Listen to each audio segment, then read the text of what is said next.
Hi everybody, it's Hank Linderman here for Getting Angry on Friday, June 26th. I don't know if you can hear it, but I'm listening to Frank Sinatra, his classic record, Only the Lonely. And this is Willow Weep for me. I'm just going to have it on, and hopefully it's not too distracting to us.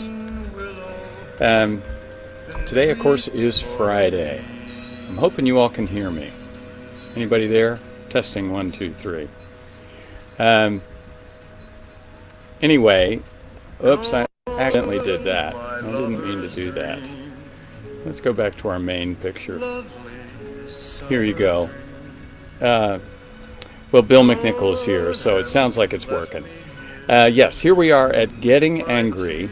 And as always, what we talk about is we don't want to lose our minds. We just want to use our anger to focus ourselves. Not get out of control. We got a lot of work to do. We got to change our country. We got to save the world. Hi, Mary. How are you? I'm glad you're back. Hi, Mark Andes. So, of course, today, if you don't already know, I'm running for Congress, and because I didn't have a primary, I'm already your nominee. Oh, you can hear Frank. That's good. Hi, Claire. How are you?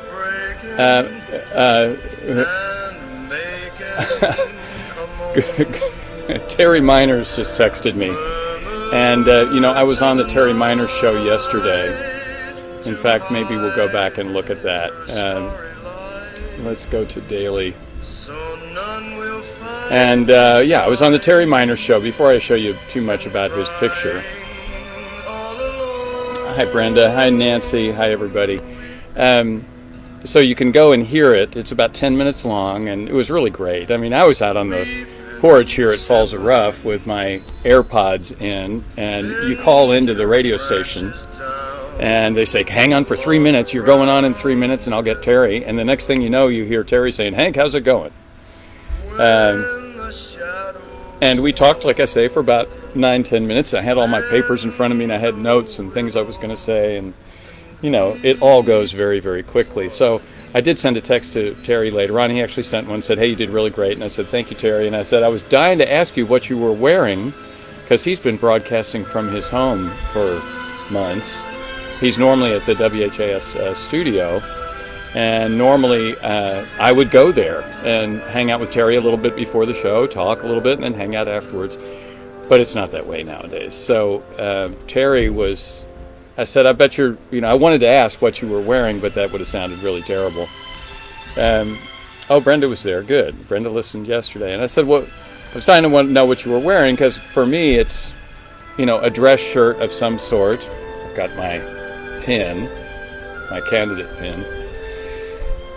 And, I hate to confess to you all, but I'm normally wearing either bicycle shorts or swimming trunks or something, whatever, or shorts, whatever I'm going to. So Terry sent this picture, and I just love this picture. So he sent that to me. That's what he wears when he's working today. Normally he'd be dressed up pretty nice, So anyway, there's our buddy Terry. Now we were talking about we were going to do something different today, and I'm not able to see. Hi Roy, I'm glad you're here. I need to do a quick look at the Facebook page, because I posted up a place for people to ask some questions. And I want to see if anybody asked any questions. And we were also going to talk about where do you think we'll be, make some predictions, make some guesses about where we think we'll all be in 6 months. And 6 months from now, of course, is going to be the day after Christmas. So it'll be an interesting time. So let's see if anybody posted anything. Yeah, nobody yet. So that's all right. And hopefully now that we're live, you all can answer here. Turn Frank down. Okay, Frank can go away. All right.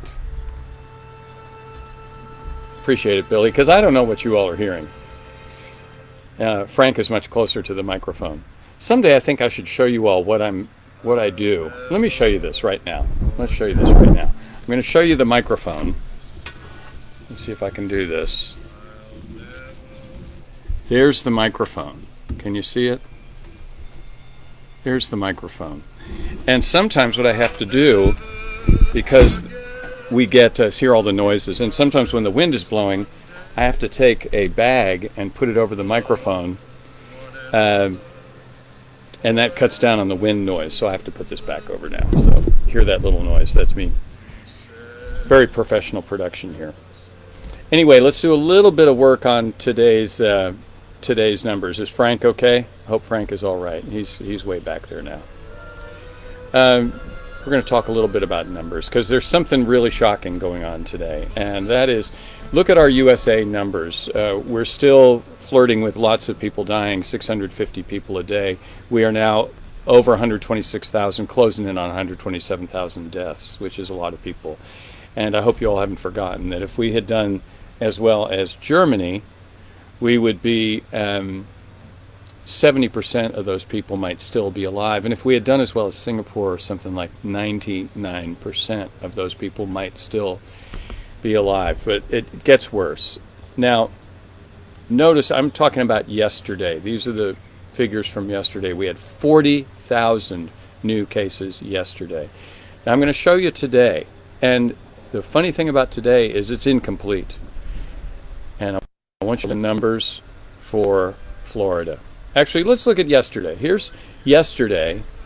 California was way up there. Texas was still number 1. Florida was right up there at number 3. But let's look at today. And this is complete. It's a few hours before this closes. And look at Florida's numbers. Nearly 9,000 new cases today. So they have shot into the forefront of the number of new cases. And I think this week we've had more new cases since the beginning of the pandemic. So folks, we are really, really in trouble. And I just need to again remind you all, please take care of yourselves. Wear the masks. I'm going to be going to Louisville this weekend. I'm going to go Sunday up to Louisville. I have a couple of chores to do. Hi, Joanne Berhaney. Good to see you. And I will tell Pam you said hey. And love right back to you. I'm going to go to Louisville on Sunday because I have to. Carl Wilson is here. Glad you're here, Carl. But you know I'll be wearing the mask, and I'll have some gloves, and I'll have some sanitizer, and I'll be very, very careful, and so on. So that's what's going on.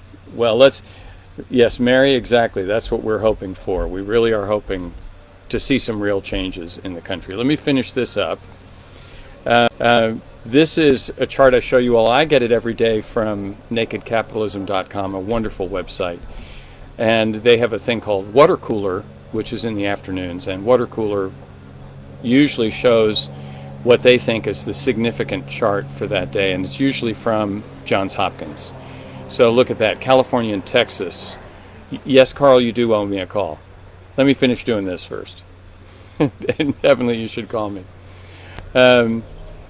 But look at California and Texas and Florida, and I don't think this includes the new 9,000 new cases. So it's quite a serious moment that we are at. Well, anyway, I said that I was going to do something different. First of all, yesterday I ranted and raved pretty long yesterday, and I'm not going to go quite as long as yesterday, but I thought it would be good for us to talk about where we're going to be in 6 months, and that turns out to be the day after Christmas. And so I started thinking about that, and this is from Jenica Ray, who who proposed this question.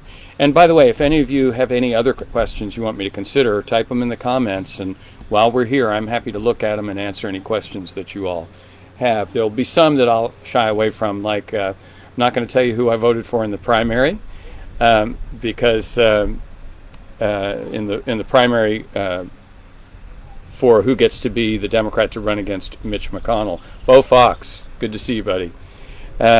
Because I'm going to support whoever wins the primary. I'm going to support the nominee, and I'm going to be making appearances with them as well. So we'll be working together, whoever the nominee is. But that's kind of the only thing I'm not going to talk about, that kind of thing. So I made a list of my predictions. Billy McNichol, what am I wearing? Well, today it's the bicycle shorts, buddy. So here's my list of things I'm talking about. So number one, we're still going to have President Trump on December 26th unless something really unusual goes on. But there's a couple of possibilities for that. And I've told some people this story. I was up in Silicon Valley staying with a friend who's a musician buddy, and he's been a supporter, and I'm hoping he's going to support me this year. And I stayed at his house because I was going to do a fundraiser, and I was meeting some people up there in Silicon Valley. And the thing that happened, I woke up at 5 in the morning, and I was completely, I just kind of came out of sleep at 5 in the morning, and I had some sort of clarity, some sort of vision came to me, and what came to me was that President Trump was not going to win in Kentucky. Now, those of you in Kentucky know how unusual that would be. President Trump's success here in Kentucky was huge. In 2016, Kentucky was his 4th most successful state. So the idea that President Trump might not win here means that something unusual will have happened. Now, he's deteriorating pretty quickly right now. But another possibility, and I have been saying this to people, I'm not sure he's even going to be the Republican nominee. I would not be surprised if he finds a way to get out of being the nominee. So that's the first thing. Trump is still going to be president unless something unforeseen occurs. But you never know, he might make a deal to resign and get President Pence to pardon him. That would be echoes of Richard Nixon. So who knows? Barbara says, I hope he doesn't win in the U.S. I'm pretty sure he is not going to win. In fact, what I have here, my next thing is that hopefully Joe Biden will have been elected. But then again, it'll be the day after Christmas. And I want you to remember what goes on when we have anything like a close election. It can take days to resolve. And sometimes when it's contested, it can take quite a bit of time to count. And then you have to go into court.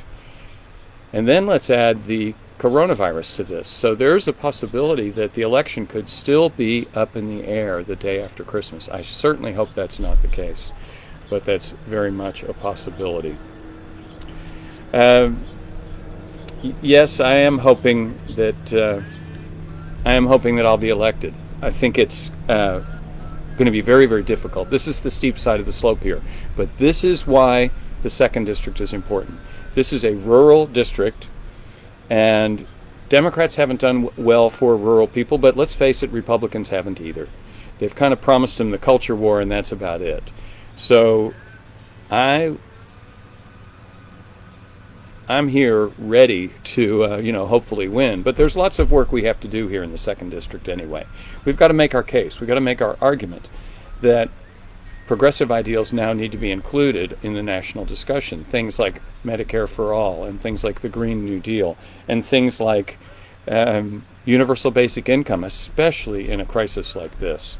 We're kind of seeing a form of universal basic income go on now because the government is sending out $1,200 checks and $500 checks to children, to the dependents of families. So anyway, these really progressive ideas are having to be tried even by Republicans, even by a Republican president and a Republican Congress. Let's see what Barbara says. If he thinks he's not going to win, he will resign. Wow. I think that's possible. I think that's very possible that he'll resign. Oh, Mary Richardson asks, will I live in D.C.? Well, I'll keep my house here in Kentucky, and I'll spend as much time in Kentucky as I can. Fortunately, you can fly back and forth between D.C. and Kentucky in just a few hours. It's a rather short plane trip, and I could fly in and out of Louisville or in and out of Nashville and get to Falls of Rough in a couple of hours. So it wouldn't be that big a deal for me to fly back and forth. I would be looking for a place to live in D.C., and that's one of the problems with with our folks who work in government. They've got to often have 2 residences, and I would probably try and find a spare room in a house with either some friends or someone that I could meet and have someone to stay with. This just drives me crazy. My COVID hair drives me berserk. Yeah, and by the way, Billy is reminding us, please share this broadcast. That makes a massive difference. And, some of you step up rather often and chip in some money. So any of you that can chip in a few bucks, that's really, really helpful. You can use Venmo or you can go to the website. Mark Maselli says no, he's going to call it a fraud and take it to court after Barr investigates. That is certainly a possibility. We are not used to seeing Donald Trump back down. And that's why I say to Democrats, even if this guy looks down and out, don't let up. Don't let up. We cannot make the kind of mistakes we made last time. We have really got to dig in and be sure that this guy is gone. He's going to be like removing a barnacle. We're going to need, a rubber hammer and a chisel to kind of break him off the side of the boat. So, yes, let's be careful with that. Hopefully Mitch McConnell will have been defeated. We don't know yet who our candidate's going to be, but either way I'm going to be supporting that candidate, and I'll be working with them when they come through the 2nd District. So hopefully Mitch McConnell will be defeated. Terry Thomas says it's nothing compared to my high school hair. Well, even my hair a few years ago. I had a person who contributed to me. He said he would contribute to me, but I needed to cut my hair. And I did. So I have an excuse now, and in fact I've seen that person recently, and he hadn't been able to cut his hair, so it's all fair. Anyway, hopefully Mitch McConnell will be defeated, but failing that, hopefully Democrats will have taken the Senate. And if we take the Senate, then Mitch McConnell, if he maintains his seat, he'll be reduced to being minority leader. He'll make a lot of noise, but he won't be able to control things quite the way he does now. He's kind of a colorful word is in my mind, so I'm not going to say it because someone will run it right back at me. But he's the very tiny opening at the end of a balloon, and he's preventing all the work that's going on in the House from making it into the Senate. He has stopped government, and then he, of course, blames Democrats for it, but he's got something over 400 bills sitting on his desk, and he's ignoring them. So he needs to go. And by the way, we're discussing having having a retirement party for Mitch McConnell. And by the way, when we do the Mitch McConnell retirement party, we're not going to collect any money. We're not going to do anything, and we're not going to say nasty things about Mitch. We're going to say, "What a great American you are," recognizing that it's time for you to go. That you've been here a long time, and thank you so much for leaving. So we did a Matt Bevin retirement party. Yeah, Barbara, I'm not going to say it. We did a Matt Bevin retirement party last year, 3 days before the election, and we had 23 bands play in 8 hours. Everybody played 15 minutes, then 5 minutes to switch over, and it was just a great day. We don't think we're going to do it quite that way this year because the venue can't hold enough people. So Mitch McConnell puts the fossil in fossil fuels. That's good. And Roy Fraser says, we know what you're thinking. That's good. Fair enough. It is too much power for one man. I agree. So let's hope that happens. Now, I want to talk about a vaccine. I think it's very unlikely that we have a vaccine within 6 months. And even if they come up with a vaccine, it'll be many months before it's able to be distributed into the wider population. There'll be people who are testing. So I think in the past, the quickest we have done a vaccine is something like 3.5 or 4 years. So I think it's very possible we'll be waiting for a while for that vaccine, which is what it is. And anyway, but what I hope we will have is a new list of ways, some additional ways that we can take care of the virus. Yes, we'll all still be wearing masks. We'll still be using hand sanitizer. We'll still be washing our hands. We'll still be socially distancing. But hopefully we will have gotten better at testing. Hopefully we will have better tests that are much more reliable. Right now their reliability is not very good at all. and we'll do a better job of contact tracing. So that will make a massive difference, because when we can identify people who've got the virus and have them quarantine and support them, they're going to need money to be able to, when people who can't work, and we've got a homer, Mary Richardson says the vaccine will be developed in New Jersey. Wherever it's developed, I hope it gets to America at some point. Germany is working on it. In fact, the Trump family, I think, was involved in trying to buy a German pharmaceutical company because they looked like they had an inside track on a vaccine, and the German government caught wind of it and shut it down. So,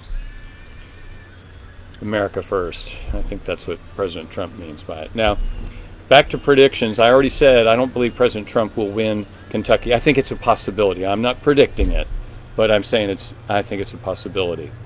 Getting testy, says Randall. We'll still be trying to convince people to wear masks. Yes, unfortunately, that is true too. I almost put a story up today about the men who refuse to wear masks, but maybe that'll be next week. Now, I got another prediction for you. I think if Joe Biden is elected, I'm going to predict that Nancy Pelosi will step down as Speaker of the House. I don't know if it'll be immediate, but I think it'll be fairly early that she'll, providing she's reelected, that she'll indicate that she does not want to be Speaker. In fact, the rumor was that she was going to retire if Hillary Clinton had won, that she's ready to step down. But things being what they are, we'll see. We'll see how long she hangs around. There's so much to hear about. But I think that she wants to step down. I also want to say I believe Ruth Bader Ginsburg is going to step down once we have a Democratic president. I think she deserves to step down. She's hung in there longer than anyone imagined she possibly could. But my goodness, that poor, wonderful woman needs a break. And, it's up to her. If she wants to, stay there until she just can't, then she should. But if she wants to retire, that's a perfect time to do it, with a Democratic president and hopefully a Democratic Senate and a Democratic House. So that would be perfect time to do that. And who will let's just carry that on just a little bit. Who will her replacement be? Now, normally when you have a woman leave the Supreme Court, you would want to replace her with a woman, and that makes sense. On the other hand, we have a couple of unusual candidates that could be. RBG is phenomenal. Yes, we have a couple of unusual candidates that we could put on the Supreme Court that would really make a huge difference, and one of them is former President Barack Obama. I think he would be a fantastic Supreme Court justice. He's a former Harvard Law. He is an attorney, former president, of course. So I think he would be worth considering as Supreme Court. I also think Liz Warren should be considered for Supreme Court. The only downside to Liz Warren is she's older. So those are just the two off the top of my head. I'm certain there are plenty others, but that's that. Now, I'm kind of out of predictions at this point. I think I've run out of that's all that I had. And I see John Alma Barnett is here. John Alma, I was going to tell you, if you're still here, John Alma, I told some stories about you to Randall Kirsch. And Randall's on this thread, and you all should friend each other and get a little chat going. You might enjoy each other. In fact, all of you, feel free to reach out to each other and send each other direct messages, because we're building this group that's a network. And I want to tell you the way that I look at networking. First of all, I spent a lot of time in California, a number of years living there. And compared to Kentucky, networking was done very differently. When I started a band in Louisville, for example, I'm a guitar player. And, just wait until vaccines are required. Mark, you and I need a conversation, because, yes, I predict, Bill McNichol, very good. I predict everyone watching the broadcast will help him share. Thank you all, please. And Mark, you and I need to have a conversation, okay? Anyway, I was talking about networking, and the way in Louisville I would build a band. I played guitar, so I'd find a bass player and a drummer and a keyboard player and maybe a singer. And we'd put a band together, and the way it worked in Louisville was you wrapped your arms around your band, and if anybody got too close, you'd give them an elbow. When I got to California, it was completely different. You wanted people to be interested in hiring people away from your band because, for example, if Michael Jackson ended up hiring your drummer, you're now 1 degree of separation from Michael Jackson. So we developed a new, Pam and I developed a new way that we thought about networking. We don't network for ourselves, we network for our network. So, in other words, if there's something I can do to help John Alma by introducing her to Mark Maselli, for example, or Billy McNichol, then I'm going to do that. And I encourage you all to do that. And Sue Boffman was in a band with me. That was a great time. In fact, Sue, you and Dave led me down a dark and dangerous path because I was playing with Dave and Sue Boffman back in 1971. I was a senior in high school, and I was playing 3 nights a week. I think we were playing at 118 Washington Street in downtown Louisville. I was underage, so I wasn't supposed to be in the bar in the first place. And I was playing till something like 2:30 in the morning or something crazy, and then getting up and going to school. So it was quite a time, and I it will be easier to make guitarists use Kempers. Very funny. That's an inside joke for guitar players. So anyway, think of these people that any of you that you're meeting people in the comments and seeing people that are commenting here and seeing names and stuff. Think of them as your friends, because all you got to do is contact each other and you'll make some friends with people you wish you'd known all your lives. So, well, I'm going to get going. I hope I don't need to show you the bicycle shorts, but trust me, I'm wearing the bicycle shorts, and I look forward to seeing you all next Monday. I'm going to turn Frank Sinatra back up. Let's see if he's still going. Oh, he might. Oh, there he is. There's Frank. And I'll go to. I'm going to go to the main page here, and you can look at this funny thing. Thank you all for being here. We'll see you. Oh, Terry Thomas says, understanding interconnectedness and dialogue creates unity. I'm going to think about that. That's almost a slogan, Terry. That's really good. Well, we do need to build some unity. We do need to rebuild our American family. No? What are you saying, Bill? Oh, you want to see the shorts? Forget it. All right. Thank you all so much. Barbara points out, yes, it's time for a cocktail. I'm actually going to drive over to my brother and sister-in-law's house, and we're going to swim. And Roy, thanks for being here. Thank you all for being here. I love you all. And let's keep doing this. See you Monday. All right. Have a great weekend. Bye.